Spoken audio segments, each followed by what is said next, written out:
There we go. Now I know we're a little late, but I worry if perhaps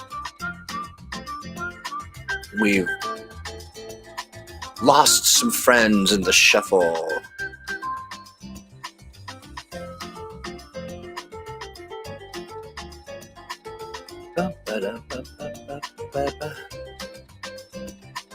It wouldn't be a ThursdAGE without, technical difficulties.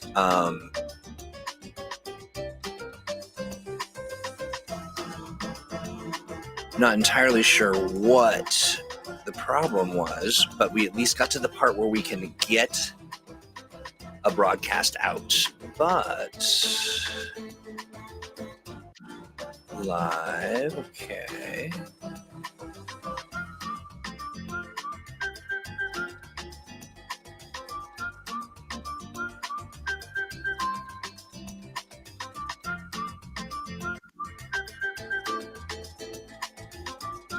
Okay, well, not to be deterred, I'm going to drop by our little YouTube channel and make sure that people are, okay, yeah, looks like we're live.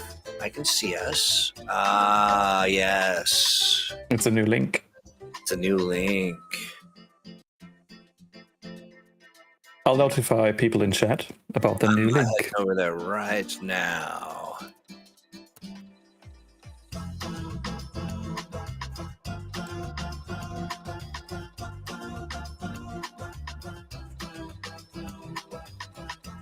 I'm just vibing over here. Right? Little Same. cocktail culture for you. And I am going to do something to help people find us. I'm going to.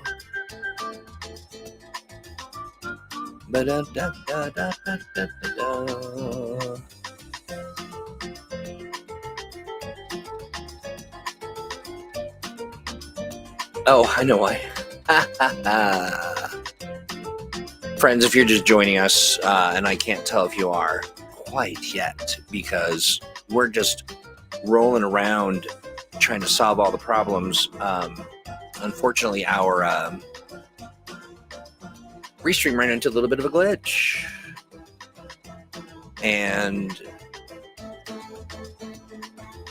created a whole new alternate timeline where everybody's hanging out, and the timeline that we're in, we're all by ourselves. And I don't care for that.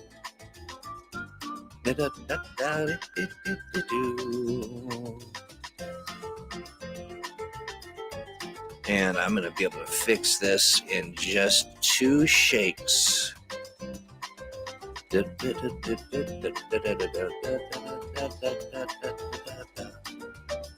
Delete forever.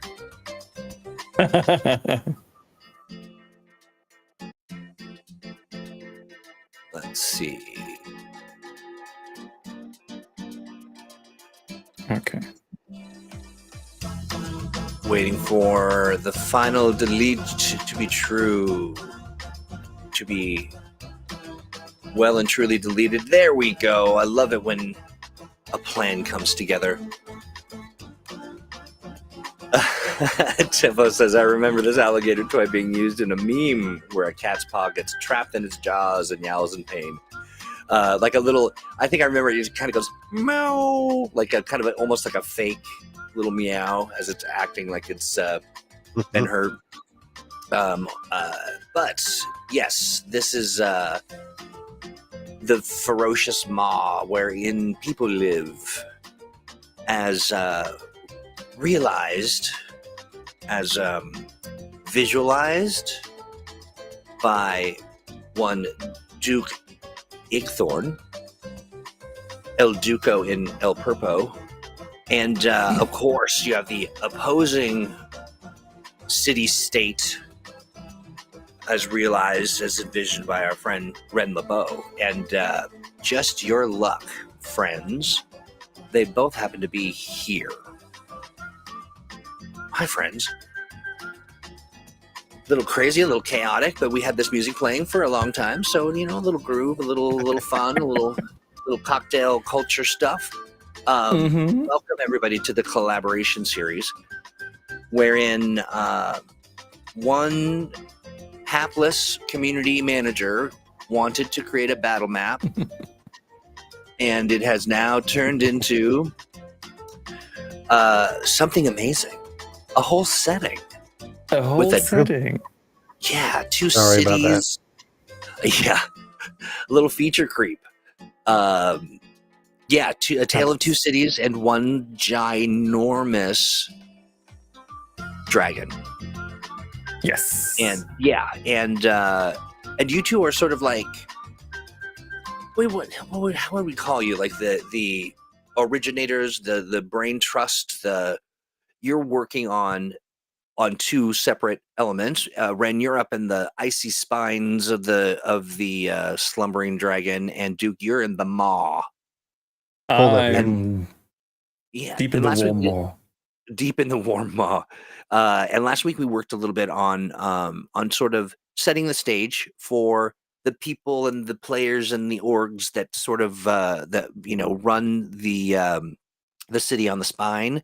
And Duke, today we're going to talk a little bit more about the same kind of ideas, but for what goes on in the maw. Yeah. The and maw, also called Fornax. Fornax and Etheria is right. Is that right? Etheria. That's right. Okay, good. Yeah, for a minute. What's the name of He-Man City?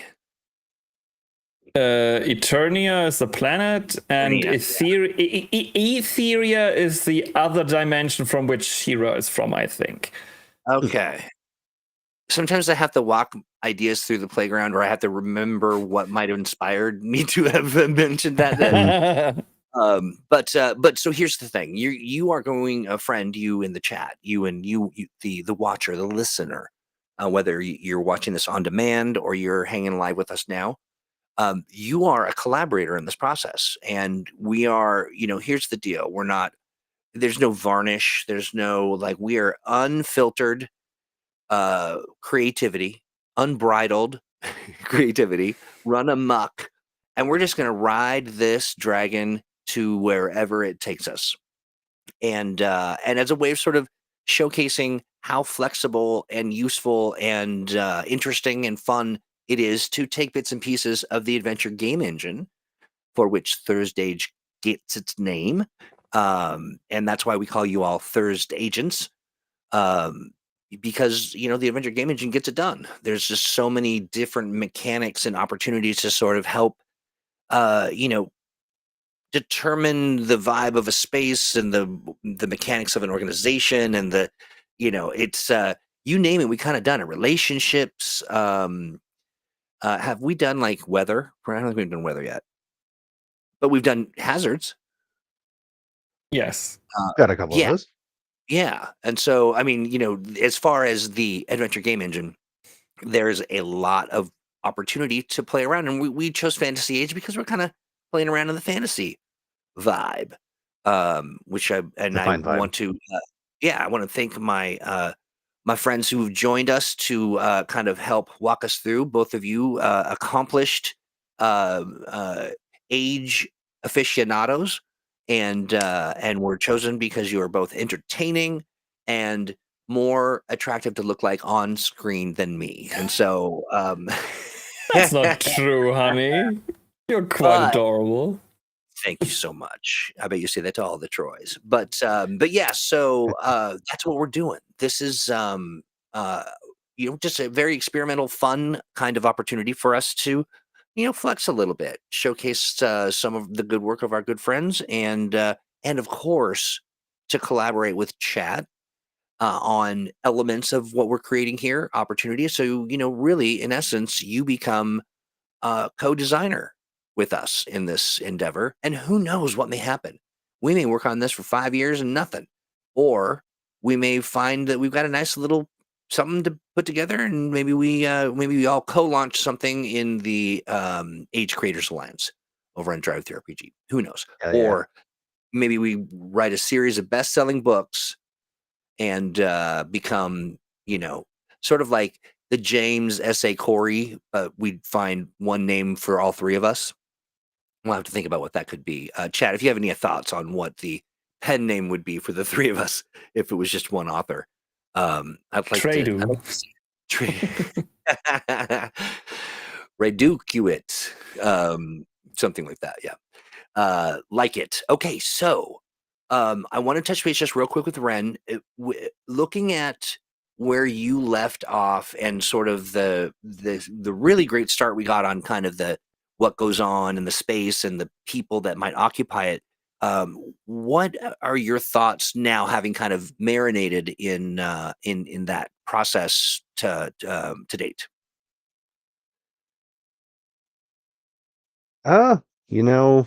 There's I've always got ideas. Yeah. Whether or not they're necessarily good ones, I find that I've been most recently focusing on making organization stat blocks for some of Yeah. the major organizations in this city, and I'm finding it. I'm feeling pretty happy with where it's ended up. Nice. Yeah, I think you folks will be able to see them in the city one sheet Etheria Google Doc. Well, I don't think we've shared that Let's with see. everybody yet, but we could do that. No, but so right now it's a state secret just for us. Yeah. But if you want to, do you want to share it on screen real quick? Yeah, I could probably do that. Let's see. If that Share works. my screen.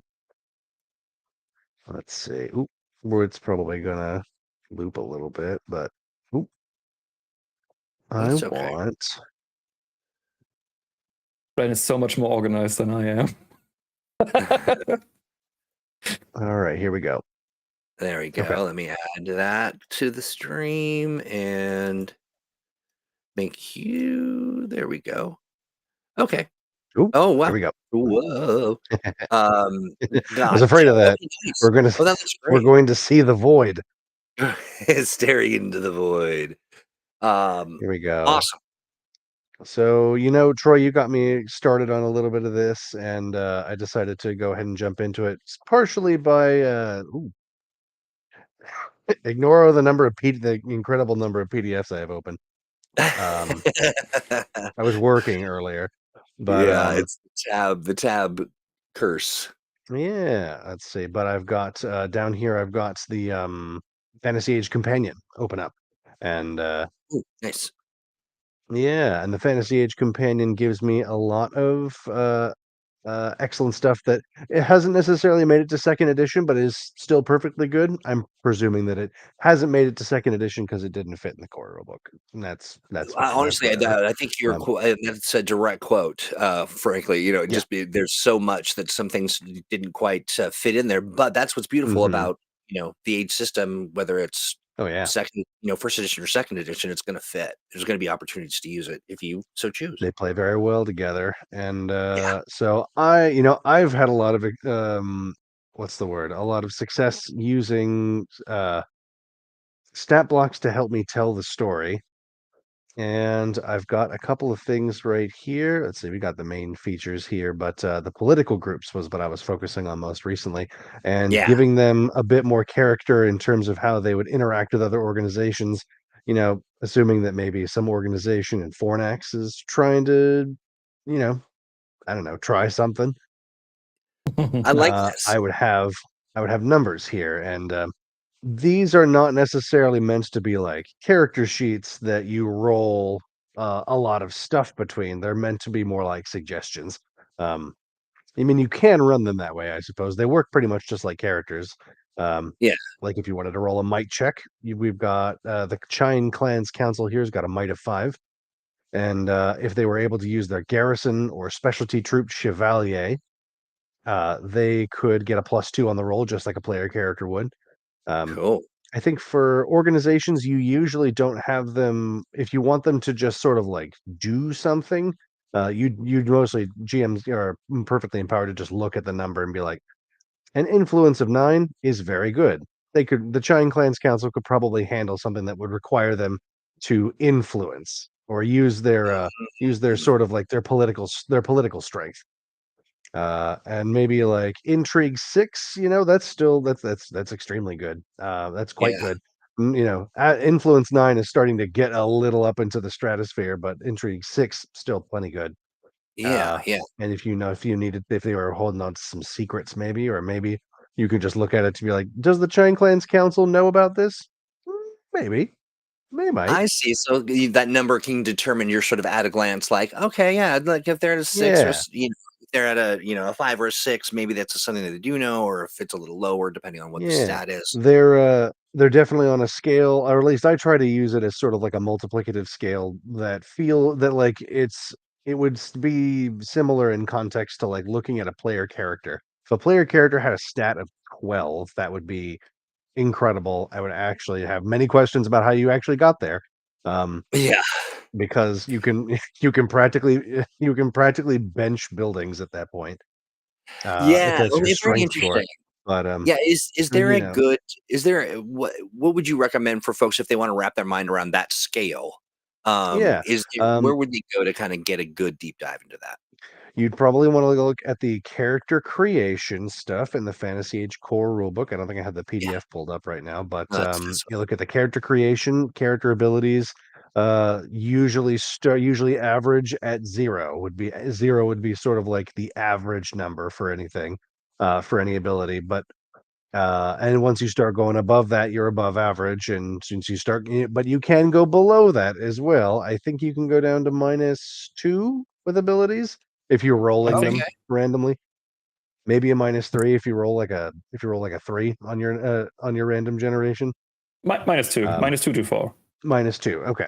Um, So we're talking the base so level yeah, 0 is like the normie human person. yeah, 0 is just like nothing special. Like, and most folks would roll at a 0. Um, and 1 meaning that you've got a little bit of experience, 2 meaning that you're pretty good at this, um, and I would personally like stop the scale at 12 because in theory you can just keep going forever. There's not actually like a cap where Fantasy Age says you can't have any more numbers. Put those Yeah, numbers back. That's too many numbers. Um, right. but there's sort of like I would maybe call it like a soft lock. Where if you manage to actually get to 12, that means you probably poured all of your stats into that one thing. Um, so you're So you going to be can't do better at it anything than just else. about anybody, Right. You can't walk or right? talk or hey, so real You quick, I neglected. wanna Yeah, yeah. go ahead. No, yes, go You ahead.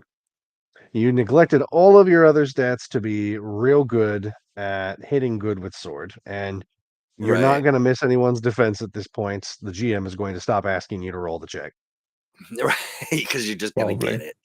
Yeah. Hmm. Real quick, I'm dropping a link to the Green Ronin online store for a link to the Fantasy Age collection. But just so happens that our very own Ren LeBeau is somebody who has Ooh, a little experience in putting together sort of groups and enemies and orgs and things. Tell me a bit about that. The link that I'm dropping into chat, which is the sure. Visitor's Guide. Yes. Let's see here. Let me open up a second page so that I'm not taking you folks Yeah. on a magical adventure through my browser. At least I don't think you are. Let's see. And yeah, no, it should be just here in the Firefox. Uh, but I have a feeling I know where we're going with this. And Yeah, because I believe that this is a link I just shared with you, correct? it sure My is. Vitaeoth Adventures setting number S3, um, Yeah, factions and mortal foes. I love that a I lot. I Let filled this me up nice and heavy with oops. lots of mostly secular and mostly just sort of normal people doing their normal things, which is trying to get everything that they want and make sure that the people they don't like get what they want. So Nice. in this book, you'll find there's 35 generic organizations, 22 organizations that are unique to the setting, and 100 NPC stat blocks. I mean, that's And amazing. I'm quite That's proud a of this one. Yeah. I'm going And to hang on one I may have stolen from this one a little bit to build some of the stat blocks that I'm showing you here. I love that, by the way. I think that's great. And where did I put that tab? There we go. I just want to just take a quick little peek at it, Hmm. and now we have many screens being shared. But let's just take just a quick little walk. So for this, it's $9.99, and is everyone able to see that on screen? I can see Yeah, it. wonderful. Yeah, this is great. I mean, that's phenomenal. 35 generic organizations, details about 22 new organizations unique to Vitaoth. And here's the thing. This is a perfect resource for you, even if you aren't necessarily playing around in Vitaoth, right? I think so. Yeah, I mean, I do too. Um, Those generic organizations there are there to specifically be generic. So if you want to use them yeah, for a different setting, yeah, go for it. it's what I love And if you want about to, the Adventure Game Engine. Yeah, oh yeah, if you want to just need to scrape off some serial numbers, then that'll work just fine. love it. Yeah. So awesome. So there you go. I'm going to now remove this. Come on, you can go. Thank you. Go away. There we go. Awesome. So just a little. Oh, there we go. Just a little. Just to take a peek at your good work. I'm a fan of it, and I just love that. This is all kind of Thanks, right in your same. wheelhouse. I definitely have a bit of a few of these organizations under my belt, and I made quite a few for my home game as well. Nice. Awesome. Okay, great. Well, so got some resources for folks to kind of play around with. I do want to tell Michael in chat, hey, I do have your document. There are some elements in there that I absolutely love. It was a little bit more than we have time to kind of really get into, and there's some great things in there that will definitely collaborate and incorporate. But I think now is the time when we start talking about the Maw. Yeah, Yeah, let's talk about them all. let's talk about the Talk about Maw, them my all. friend. The Yeah. maw. Whoa. The warm and Nope, that's moist me. maw. Yeah. We're just like right into Ren's face. The Maw. The Um, maw. all right. So you fortunately were able to kind of follow along a bit. You weren't necessarily on stream, but you were here in spirit, and kind of Yes. getting over kind of a migraine situation. Glad to see you here now. Mm-hmm. And let's talk Sometimes it about strikes me down. right. Yeah. I've been there, my friend. Absolutely. Migraines are the worst. Mm-hmm. It's one of those things where you're just like, can I just have the top part of or can I just remove my eyeballs? Can they just be plucked from my Yeah. head? But we're all I don't here. need it We're right all now. better. We're doing it. And so based on kind of the process that we went through, the creative exploration on stream last time, what have you kind of thought about, and how have you maybe architected some of your stuff? Okay, so I to be fair, I was so out of out of everything that I only vaguely remember what was going on. So Right, that's okay. it's a bit weird, but yeah, my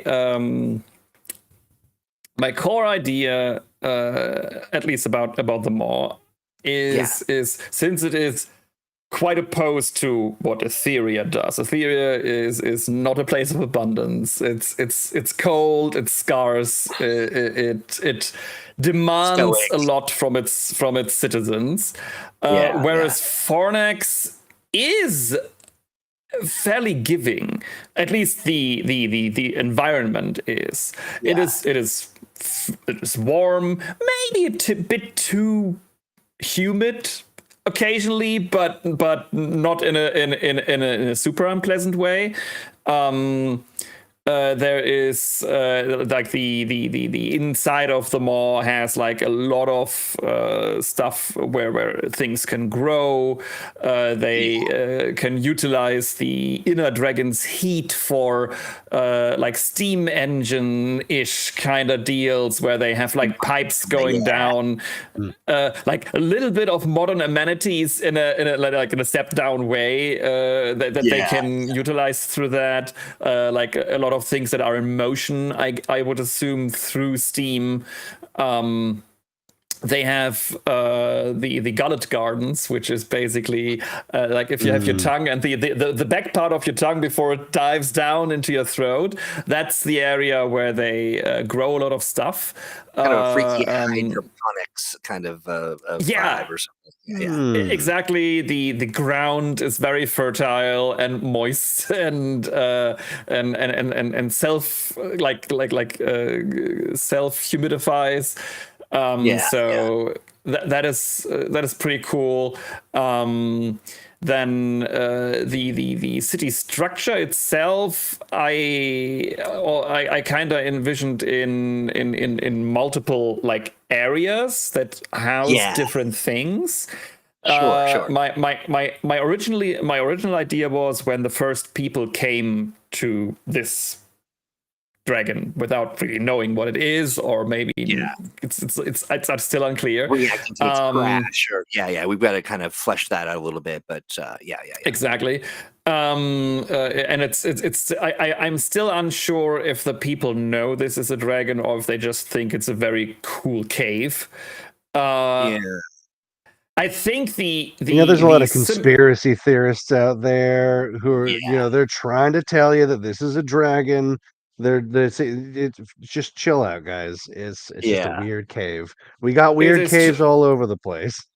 Exactly. Or it's just a weird cave.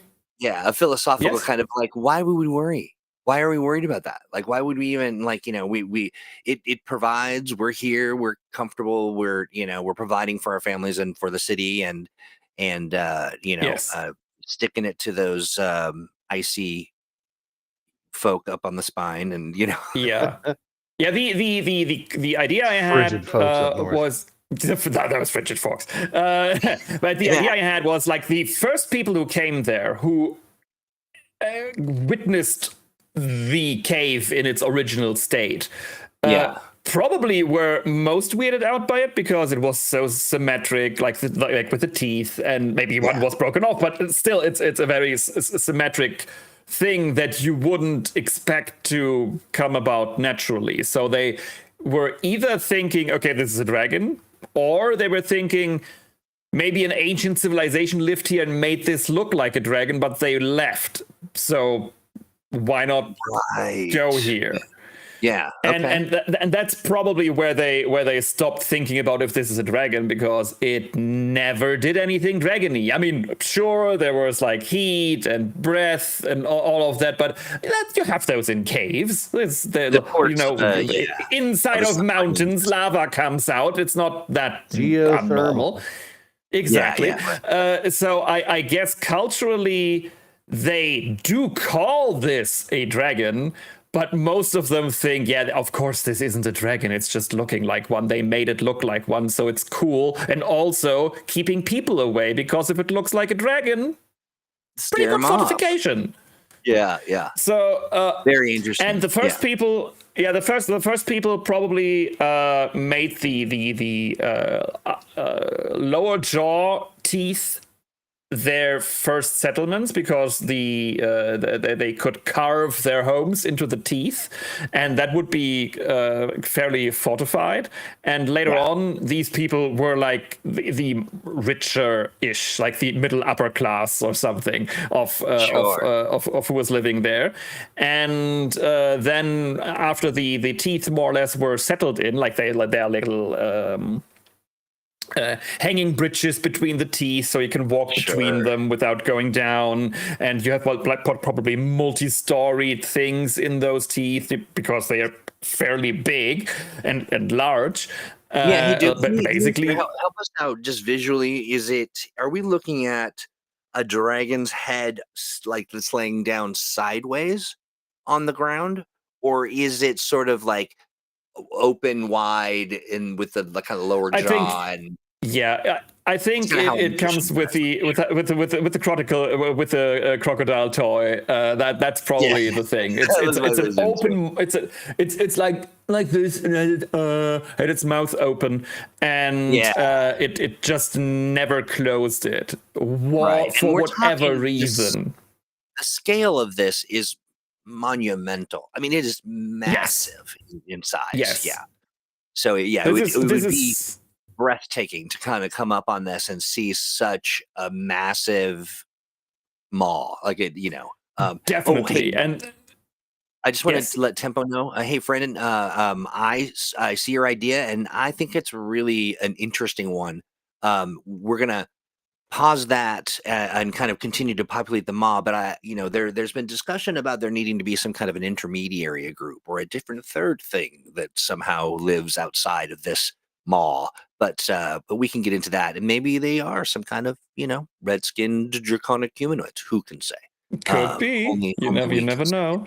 I mean, I think I remember we had the idea of some sort of parasite that drew power from the creature, and therefore it kind of turned similarly in a way, like maybe those were spiritual beings or some kind of genetic leech or something, so that it grabs attributes from its attributes from its host, so to say, and maybe they even turned into people. Who knows? But we'll figure it out over time, or or to respond to a threat, or to become guides and help. Who knows? Yeah. Okay, yeah. Anyways, so we have the teeth that got populated first, and then eventually people started settling on the tongue of it, which basically is a gigantic cobblestone field, like the little tongue papillae thingies are basically like cobblestone, and they're not quite as hard as cobblestone. I think maybe they're a little bit flex. There's a little bit flex, but not too much. And then they started building basically what you call a city on top of the tongue. And and they realize, okay, crops are growing very well in the back of the tongue, like the gullet part. So they created the fields there, and over time things grew, and the mall, exactly. And over time things grew out, and obviously nobility emerged or came by and claimed things. Clergy probably in some form emerged. Very powerful rich people emerged, and those took over the upper jawline and those teeth that are basically the mirror from the underside but hanging from above into the cave. And so they are very protected because they are so high you can't get there without an elevator or something, or from above somehow. And also they give you a great view over the city. So one of my ideas was that the fangs, like the longest ones, probably end in some sort of a panopticon, where you have a surrounding view of the entire city, and that's where maybe the security of the city sits, and they have a perfect view over everything and can see everything and can maybe cast down judgment or whatever. You can also see it as a place where they impress, like if they're visiting dignitaries or whatever, they'll meet in this sort of tooth that overlooks all of the glory that is the city. That's interesting. Everything. It's the CEO office area, basically. It's great. They have like one of the teeth is like a palace. The others are like bulwarks. It's very intricate and like rich people stuff above the common folk. How fitting. Yeah. And step into my incisor suite. Yes, exactly. That's great. Exactly how it goes. My cuspid boudoir. Mm-hmm. See how alliterative we can get here. I love it. And so that's great. Yes. Yeah. I was just going to say, and so when we look at... go ahead. Go, please. No, so, you're good. It's fine, please. Okay, I go. I will go. So at night, it's kind of cool because obviously they have like elaborate festivities up there and stuff. So it's lighting up the city from above, from the teeth. There are like all these windows inside, and there's all this light that comes out and shines down onto the rest of the city, which I think gives it, at least at night, a cozy little base shine. It's cool. Yeah.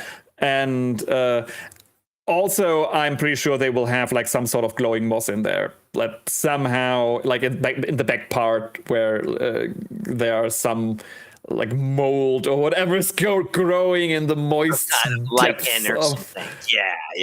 Exactly. There's some bioluminescence going on that also like illuminates the back part of the throat. But yeah, the whole thing is such a gigantic cave and an interesting cave because it's like open to the sides, but the upper part is so high above that you can fit a city inside, that this whole structure basically creates its own climate inside of the cave, and that's the like through the breathing, through the protectiveness of the enclosure and everything, so that it's noticeably different from when you would step out of the dragon's maw, basically. I'm feeling that. Now, so there's a bunch of organizations that have taken, root, so to speak, Yes. in the maw. What have you thought about that, and how do you see them kind of playing, the palace intrigues and all of the things that kind of go on with these conflicts and yeah, I mean, I think we kind of need either an organization or a figure that is basically the mayor or the king or whatever high figure you would put in there, because it's such a big place. I think it would constitute as like a mini kingdom or something. So there should be someone who is the de facto leader. But I think they are mostly influenced by some sort of spiritual sect that has influence over things, and also over what can be done in there, what can't be done, what should be done. Also that alleviates the fears that this actually might be a dragon. They're like, no, this is a temple. If anything. I like that. And one of the interesting things about this too, just and we've mentioned this on stream, is that there is a group that is shadowy and sort of think about it as like almost like anonymous, right? Like their message is get out and get off. Like they want, what they believe is the dragon to not be subjugated, or, they feel like that's I don't know if it's a nihilist vibe, like we're all going to die, get out of here, or something different, but that's for folks to find out, I suppose. Yeah, I think play the upcoming adventures to find out. Indeed. Yeah, I think I think at least one of these different sects that probably exists within that have different approaches to what to do. Like probably, I guess the leading part are the ones who are going like, this is not a dragon, this is a holy site, but not a dragon per se. Stop making shit up. And then you have the folks who are like, no, this is a dragon and you're abusing it. You're living off of its life force and what it does. Because of you, it probably can't wake up, and that is bad, and you shouldn't do that. Let's live somewhere else. The planet is big enough, and wake the poor dragon up so it can live its life. Probably like a PETA adjacent. Right. Yeah. I could see them taking this sort of like, this is an abomination is to force a creature that is meant to be flying, with its massiveness, free in, I would assume, space. I mean, unless it's got a bigger planet somewhere that it's come from. Again, more mysteries to unravel. But Mhm. so now, as far as Fornex goes, they're traitors, right? There's like a big mark. They're not traitors, as in not to the king, but to like there's They're a big all traitors. lush gardens and a mark. Yeah, eco-terroristic. That's right, Michael and chat. But they're pretty proud of their. Is it a day Yes. market? Is it a night market? Is it is it day and night? Like, what's that like? I think because this is such a resource-rich area that is being exploited, obviously, because wherever people go, no matter which species, they will exploit the shit out of it. You know it will happen. Maybe elves won't, but who knows? Right. Yeah, we do have a track record, right? Yeah, we do have, we kind of. But yeah, I think they always have some sort of marketplace that is always bustling, even at night. It kind of depends how remote this whole dragon situation is from other places. So if it is like super remote, that like visitors are only rarely coming by because the travel there is harsh, then maybe it's a little bit like only like amongst themselves, the whole trade stuff. But if it is not too far from other settlements and has the resources these other settlements don't, then I'm pretty sure there is a constant in and out of merchants and travelers and back and forth of trade and different things, because obviously, I mean, even if it's a resource heavy area, it won't have everything. So they do want other things in there, because particularly the nobility there probably is always, yeah, we live in this abundance. Obviously, we need to have everything. Bring me bananas, even though they grow like wherever, not in Etheria, obviously. What's interesting is I think the ice banana.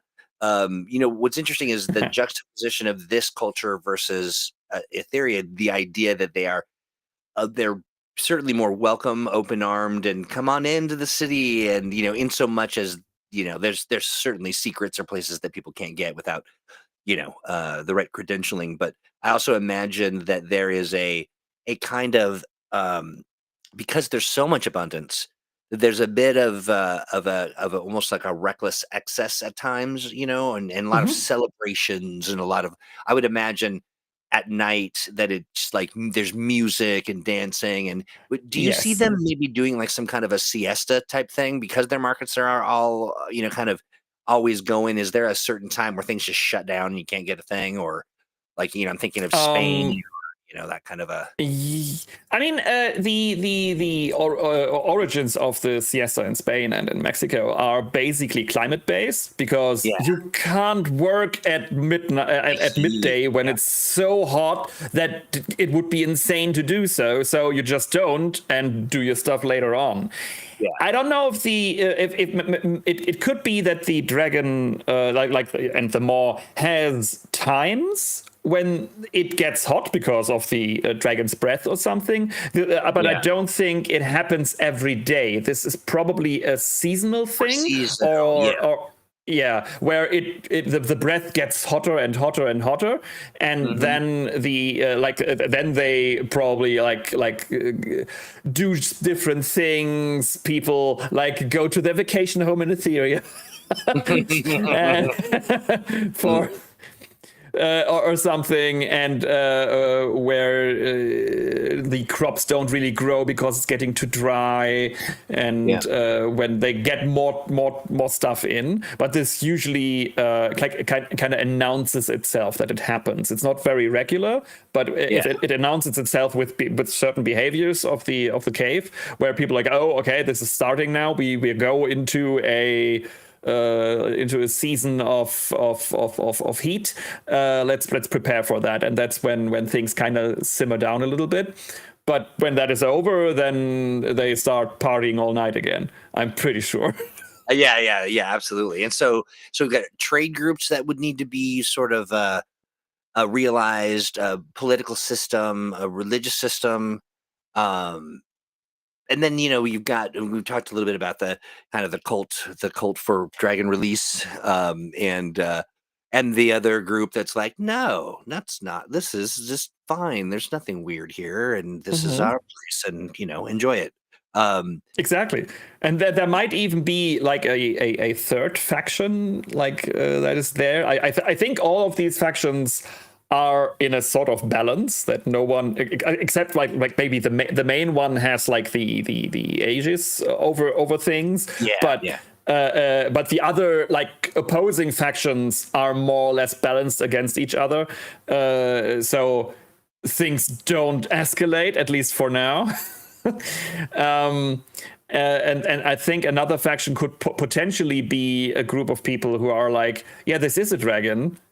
And that's stupid. Like, why are we keeping this thing alive? Why are we not making sure that it never wakes up? Because if it ever wakes up, then horrible things will happen to at least the vicinity. This can't be happening. Let's go in there and poke it in the heart or something. And obviously that's and so they are like also a kind of terrorist group, I assume. That maybe vibes of a military industrial, kind of an organization working for the government, and maybe they are doing the deep dives in the caves and trying to find a way, because maybe they know something that other people don't, and they don't necessarily. Yeah, interesting. Yeah, I'm pretty sure the presiding opinion of this is just don't worry about it. This is just a cave that looks like a dragon and has connection to geothermal activity. That's it. We're just very lucky. I'm pretty sure they know that this is a dragon, but they don't want people to know that this is a dragon. So they're just doing their best to dissuade this rumor, silliness, ancient myth. Exactly, this silly myth. Even in our modern times, there are allegories to like people who are just like that's fake facts. Fake news about the it's not a dragon. We know it isn't a dragon, and stop trying to tell us it is. Even though they can see a very very big dragon, and so much so that they've moved into its mouth. So don't look up. Yeah, right. I had this vision too of there being, the rainy season, and I just imagine being in the maw as part of like maybe you're in a cafe in one of the incisors or some kind of a brilliant sort of overlook, and you see like the water streaming down from the sharp teeth as they're it's kind of like salivating. Or it's just kind of right. It just sort of looks like like I don't know if you've been in a cave that big enough where you can see the rain on the outside and it starts to kind of run down. It's very breathtaking. It's very evocative, and it does sort of have a bit of a cozy vibe to it. Like you're in hanging out in the cave, and I could just really envision that having it does make me think maybe what we'll do for the next episode is talk a little bit about what's outside, just to kind of give us more context for and maybe there's an organization, or there's there could be people that are just think that both cities are just wildly wild. Like there's something wrong with these people. Why are they doing this? But there is a need for a kind of third party intermediary, diplomatic or guides or somebody that has no beef with either of the cities, and serves, and maybe even as a kind of the working class folks that kind of help bring people in, and tourism and all that. But that remains to be seen. But I think that'd be a great conversation for at least one of these shows coming up. Definitely. Partying after the dragon wakes up. They are really nuts. Yeah, absolutely. Dragon burp emergency signal system, where you just get shot out of the mouth. Oh, no! The entire city just spat out. How many people? What's the population, you think? That's a tough question. I always have a hard time imagining people sizes. So it's rough. But I think 1 million is probably a bit much. Yeah. Is it Um, 100,000? Yeah, maybe 100,000, maybe a couple more. Yeah, yeah. In the more, probably it's a couple 100,000, maybe 200,000 or something. Big Interesting. So, yeah, It's what a do you big think? mall. Yeah, yeah. What would you compare it to city-wise? Oh, like modern city. Yeah. That's a. Ooh, that's a. Hmm. I have so many cities around me that nobody know. here in the audience will ever have heard of. So So you've that's been to Seattle. Is it? yes, I've been to Seattle.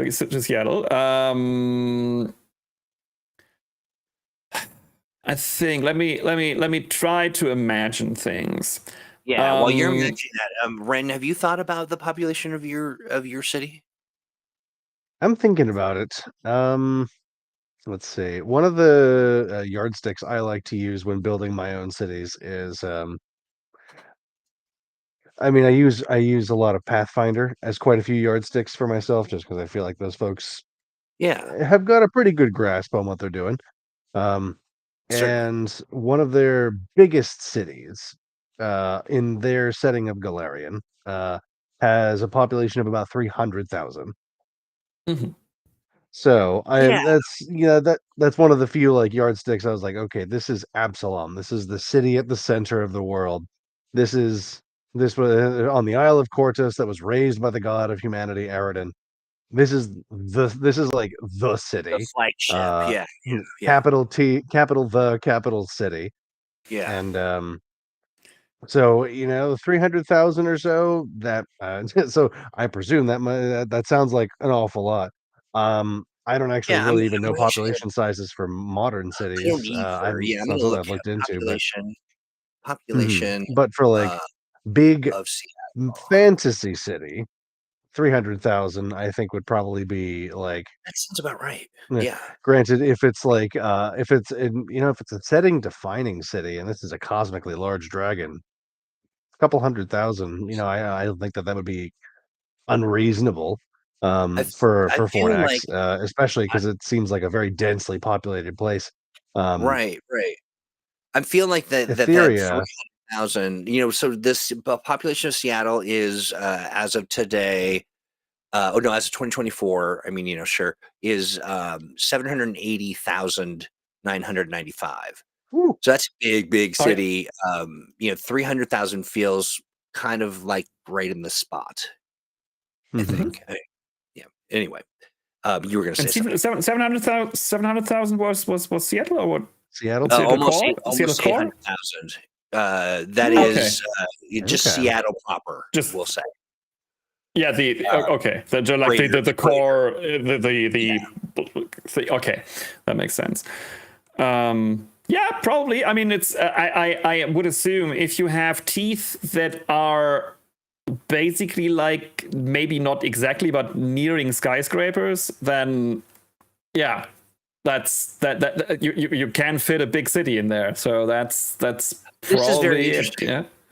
Okay, sorry. Let me jump back into this. So the population is Oh. listed as 780,995 from Mhm. 2024, but the metro population 4 Mhm. million. Yeah, that's the Woo. surrounding area, all of the surrounding Okay. stuff. Yeah, And that's like that makes sense. residential areas around it. Okay. Yeah, yeah. Mhm. Okay. So there you go. That still Okay. checks out. So Let's see. I'm trying to I would say if we need some start to find out like size, I would start with the teeth, and I would go like Yeah. the biggest ones, like the fangs, and like the counterpart from underneath. They are probably like Empire State Building ish size wise, Okay, I can see that. and the others are smaller but still like big enough to be multi party houses basically, Yeah. and that kind of informs the rest, and you can just interpolate to go like, okay, there's this gigantic stone or upper head area that looms over everything. Yeah. and you have these teeth at the beginning that are like where like the all the nobility is in, and then you have like probably the roof of the snout. I wonder if there is something there. Like usually you just have your fleshy thingy there, but maybe people started doing something there, hanging something there. Maybe I don't know. Do you have an idea? Are you talking about sort of the roof of the mouth, or?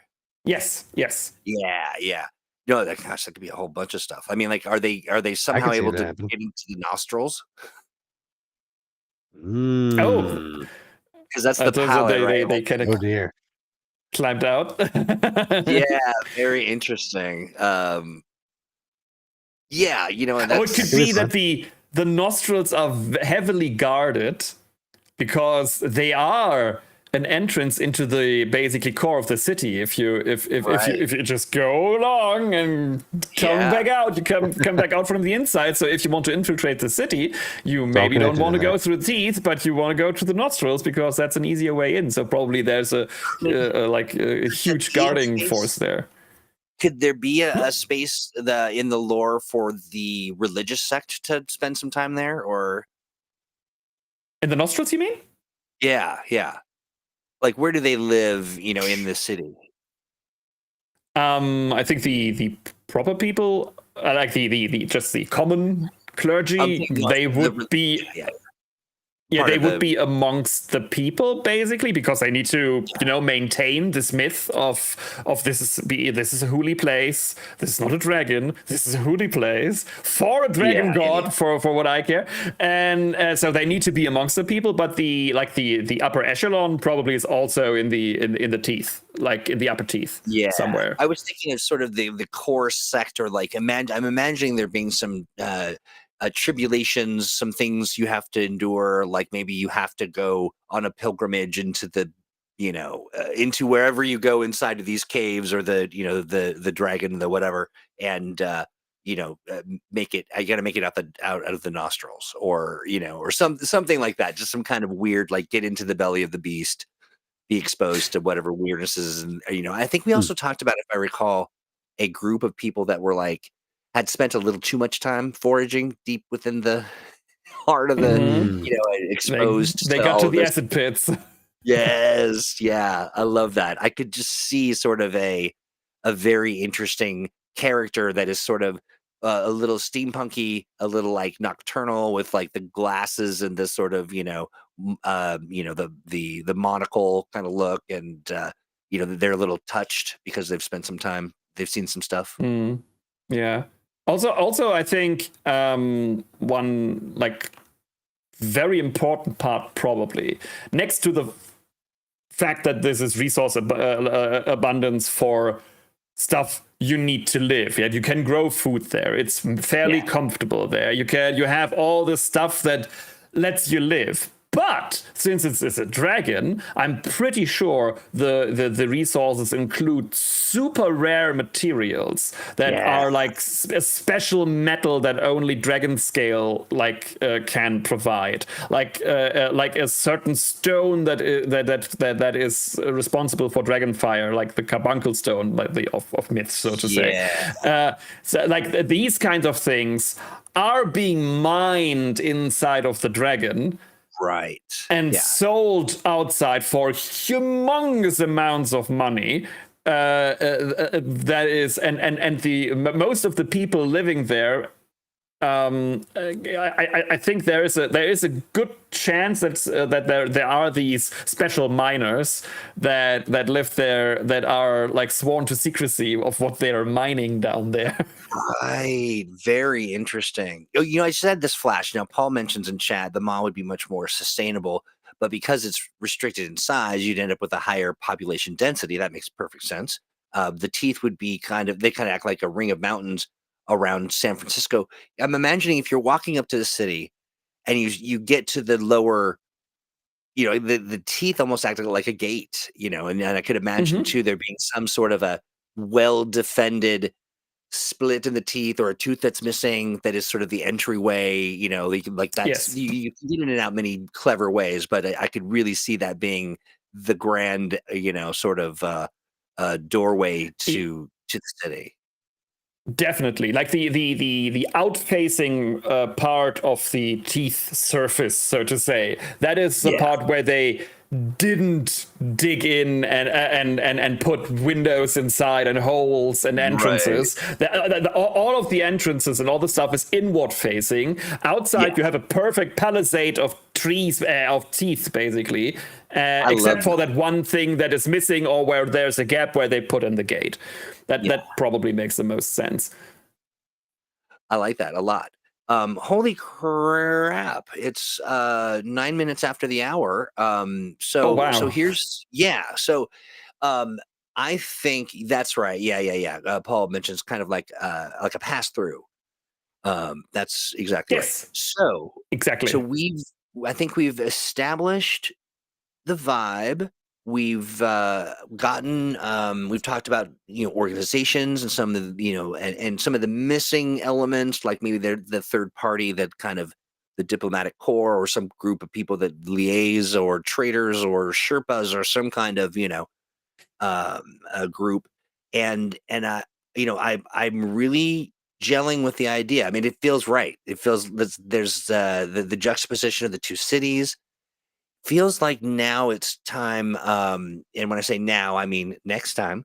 It's we should get, maybe off stream, we should get real specific about the personalities. Maybe think a bit about how they're elected, or if they're is it a legacy family that is sort of and are both cities kind of in the same but different sort of it's the most resilient family that's lived for generations and survived in the icy wastes, and and in Fornax, is it really more of a wealthy merchant families, or who's got the power, or is there an elected body, or very interesting stuff to think about, and the characters that would fill those roles that I'm kind of seeing as sort of larger than life personalities that everybody is aware of, and kind of opens the games, or opens the market, or is always kind of engaged in stuff, at least in Fornax. And then I could see a stoic council of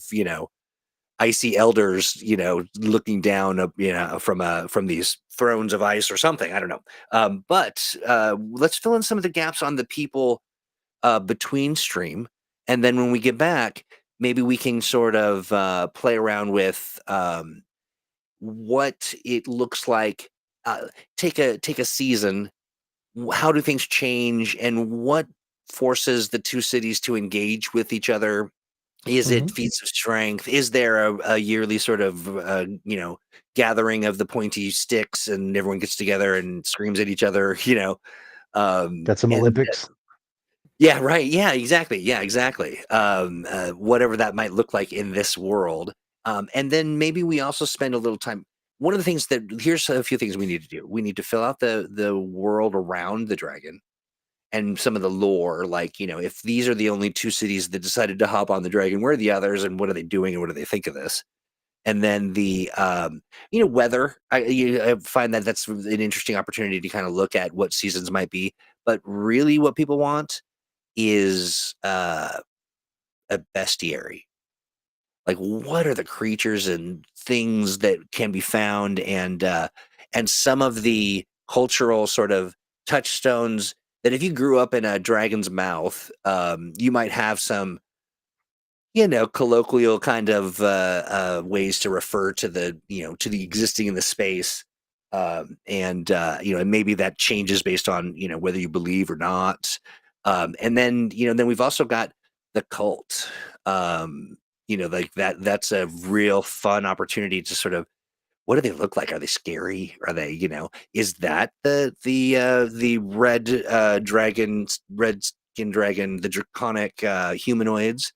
Oh, absolutely, Tempo. Yeah, 100%. I'm with you, Paul. Paul says Etheria seems more likely to be hereditary nobility, because some of the families would have ownership of resources, or just by sheer, they existed. They maintained, they were able to persist. We have survived. Exactly. And Fornax just seems like a big moist orgy of, food and Ah! teeth.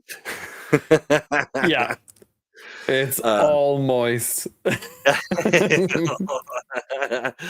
Listen, you two, I love the creativity. I love that we're going with this, and I really feel like even with chat, like we're getting into a rhythm here that feels like something's coming together. And what we'll do as well is we will put together a little world guide as we know it to date, and then share that with chat and people that might want to sort of read up and get a sense of what we're doing. So then we can kind of nail down the stuff that we know is the truth, or with the structures and things. And I feel like we've really done it. I mean, I feel like we're, as far as the main concept is pretty solid. Any thoughts from you Yes. two on the concept or next steps or topics you would like to see us sort of flesh out? I think I mean so far I like what we're doing. It's cool. Mhm. Probably like when we start going to specifics, maybe we throw in a poll or two, like for people to throw their opinions I on the like wall that. to see which Yeah. one vibes more with them. We have a poll Sure. feature on the Grad that we could use for that. Maybe less of a please give us suggestions other now in the chat. That's cool because we can talk about it while it's happening. But otherwise, I think if we throw like 2 options out or 3 or 4 and have the audience, the arbiters, to decide what they like the most, and then we go from there.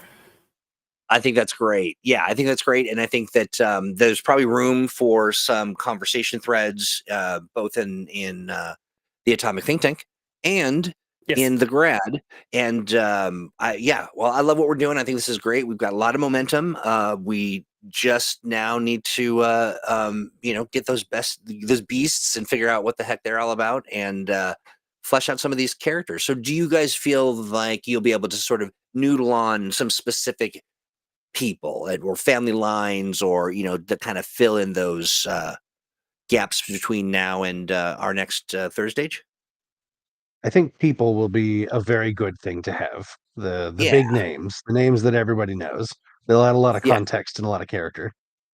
absolutely, right on. Okay, well, let's do that, and we'll come back and share with everybody kind of what we're doing in the interim. We'll put our heads together and think about some polls and things that we can kind of throw out there to see what's striking people's fancies, because I do know that Tempo loves a red skid draconian kind of character, and we definitely want to make space for our arbiters to kind of make a contribution. The Ruby Drock. I like Paul Ruhr's idea of the Redskin Draconians could be the mutated workers, that those who are exposed to the to the carbuncle stone and to the innards of the dragon get corrupted in their biology basically and start to turn into dragon-ish creatures, and then they are still they are still there and people accept that and go like, oh yeah, you got the blessing of the dragon or whatever. But in reality, something sinister is going on with these people. Right, and there should be a thread to both cities, I think. But with this yes, kind of definitely. That is very, very interesting. Okay, friends. The Draconians may tell you that they hear a song or that they hear voices. Don't just let them have this. Could you imagine that they have this this sort of affectation or this something that happens to them at a certain time, and they kind of all look up and sort of sway back and forth for a little bit, and then yes, that's the look exactly. They all turn to look down the throat. Yes, right. I love and this happens like every couple days for a couple minutes, like wherever they are, they all look in the same direction, they all sway and all do some creepy chanting. Yes, some humming that you can kind of feel like bees, or something. That's great. Very, very interesting. Temple, you'll have to let us know what you think about that. Go ahead. Sorry, Ren. I was going to say that when we get to that bestiary, I can finally talk about dragon cancer being one of the monsters I wanted to think of. Ooh, like Yes. fleshy growths in this gigantic creature that are also magic and have a bit of a mind of their own. Oh That's yeah, some this is real horror in there. Okay, I love oh, that. absolutely. We can borrow That's a little fantastic. creepiness from Cthulhu Awakens. Yeah, Because yeah, this is definitely. kind of a cosmic being, really. Honestly, I mean, Yes. it's got a cosmic scale for Radiation. sure. Yeah. It's Gosh. basically Absolutely. what would you do if you were living in Cthulhu? So it is not that different. So. Yeah. Very, very I'll have to pick up interesting. that book Okay. off my shelf. Hey, friends in chat, I hope that this is an interesting journey for you. It certainly is for me. What started as a simple let's make a battle map has really turned into a fun educational opportunity to be creative and magic tumors, sweet Jeebus. Yeah. And Mhm. so really appreciate that you're along for the ride. Keep an eyeball on atomicthinktank.com because we'll be posting some stuff there. In addition to the grad, we'll have some live conversations and all kinds of stuff. But I do want to talk about this. Speaking of the grad, we have on August 23rd, 2 p.m. Pacific, 5 p.m. Eastern, we are doing a big release event for engine number 3. It's filled with great stuff. We're going to have the Yes. authors, the contributors, and they're going to be doing stuff. And we're going to talk about Sage. Simple Sage. age? Is it simple? Is it space age? Is it smart age? Is it I assumed sausage it age? was simple adventure game engine. It is, yeah. Anybody who will, Oh, well, will have chased down I buried the a lead. former. Yeah, we've talked about it. I But wanted yeah, sausage age. Mm. I'm very hungry right now. But yeah, so we're going to get into it. We're going to have a deep dive with the authors. It's going to be a lot of fun. We're going to be running it in the grad. It's going to be our first official event that we're having there, and you'll enjoy it. So look out for that RSVP link. That'll be coming up. You can actually head over to the grad now if you'd like. And I don't have a grad link handy, honestly. I Jeez. can throw one in 1 second. I just needed to grab So it. yeah, join up. Got you. You join up. You get through the vetting process, and then the world is yours. The world of the grad, the Green Ronin Atomic Assembly Discord, our official community, where you can hang out and talk to us and meet these two fine friends and just Yes. kind of be a part of all the things that are Green Ronin.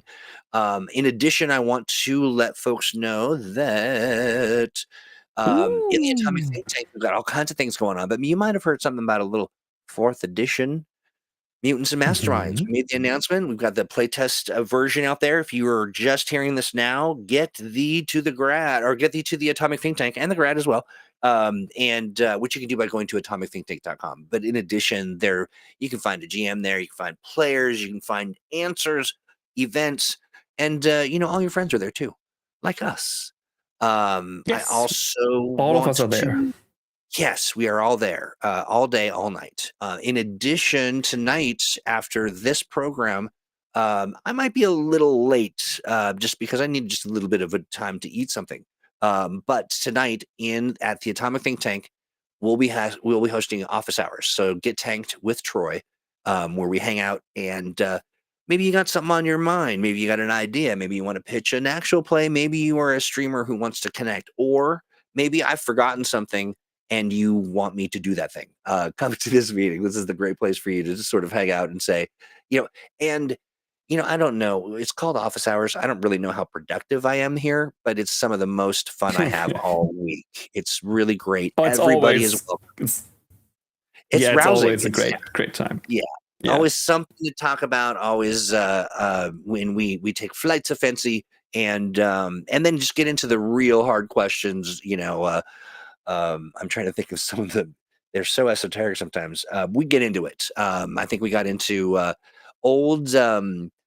Was it toys? What was that? It was knockoff toys that you could buy that were sort of like Spiderman, which was like Spider-Man with a cape or something. Or anyway, La it's fun. Fufus. La Boo Boos and all kinds And of good stuff.